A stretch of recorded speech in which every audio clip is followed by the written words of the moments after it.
Superstar.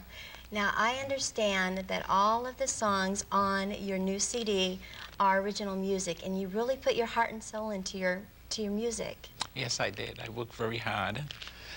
My apologies to proceed through and through and to try to be diligent in my music and my words and my deeds and thoughts.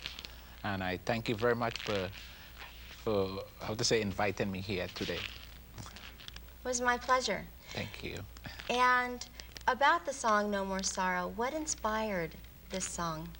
Well, what inspired me is because I've been traveling through and through, and seeing people, the way how they proceed and how they're suffering, and I tell myself, well, the best thing for me to do is to create a song that will help people to help each other and to figure out what is going on, you know. And is this what I came up with? And so far, it's progressing very much because they comprehend what I mean by No More Sorrow.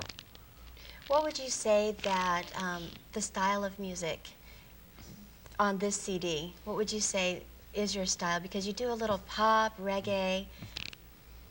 Well, I'm from Trinidad, so, you know, we do, how to say, calypso, and we also do pop, and we also do soul.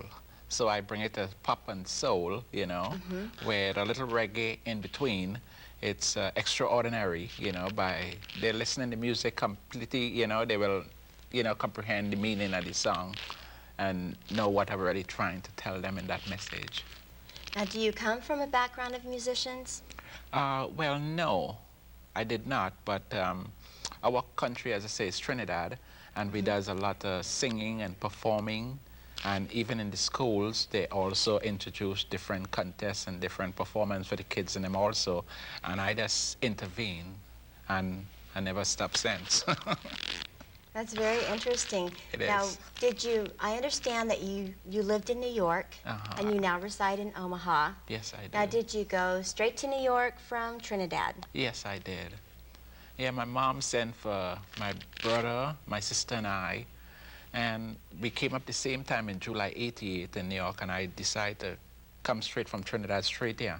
And it's there I reside until, I think about 5 years, no, I think about after 8 years, I decided to come to Omaha because I met my wife. This is very interesting, and I can't wait to hear more about it.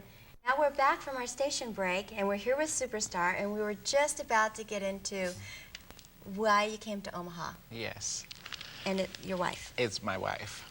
What happened? Well, we met in New York after a certain time when I was there, and we took a couple of train rides through and through and exchanged number, and we decided to get married, and we decided to call the mom from Sioux Falls, South Dakota, and invite them to come to the wedding. And the brother came, and the father came, and his wife, and we had a big, humongous wedding in New York there. And then after that, we how to say it, we packed up everything and prepared ourselves, and we came to Omaha, and that's why we are here now. I see. So your wife's name is Ann. Yes, she is. And does she also have family that lives in Omaha, or are yes, they all she in? do. Oh, that's wonderful. Now I understand that Ann sings backup on your CD. Yes, she do. And she's here today, and we get to meet her later. Yes, you will. That's wonderful. And you're also going to meet my little daughter, also, Nikki. Nikki Marie. Yeah. I think I did meet her earlier, and she is a doll. Oh, thank you. Now let's talk about your experiences performing. Now you used to play a lot of gigs in New York, Yes, and I believe you were on the same stage. You played with acts like Snoop Doggy Dogg. Yeah, and Tupac and Biggie's and different artists that I didn't comprehend or know too well, but we all proceed there, the Sami Hotel, the Ark, plus, you know, some of us keep concerts like in Prospect Park and Coney Island. That's what I did, you know, to be, how to say, known out there. But most of the time that I've been known is from the Sami Hotel and like performing like in the Ark, you know, close in Flatbush Avenue down there.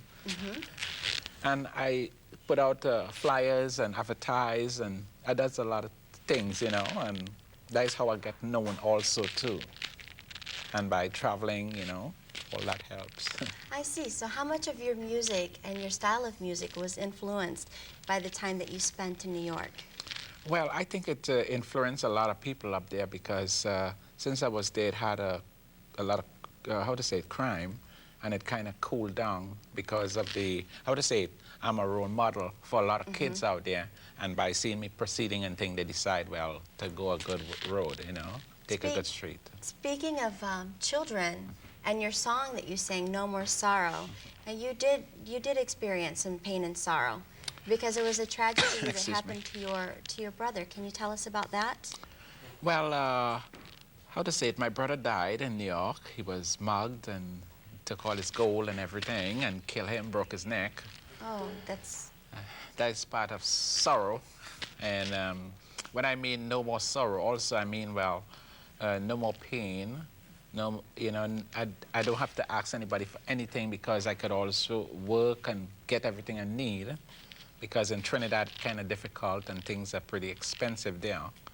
But since I'm in New York, I could afford to work and buy things and, you know, do things that I never done before or buy things that I never have before.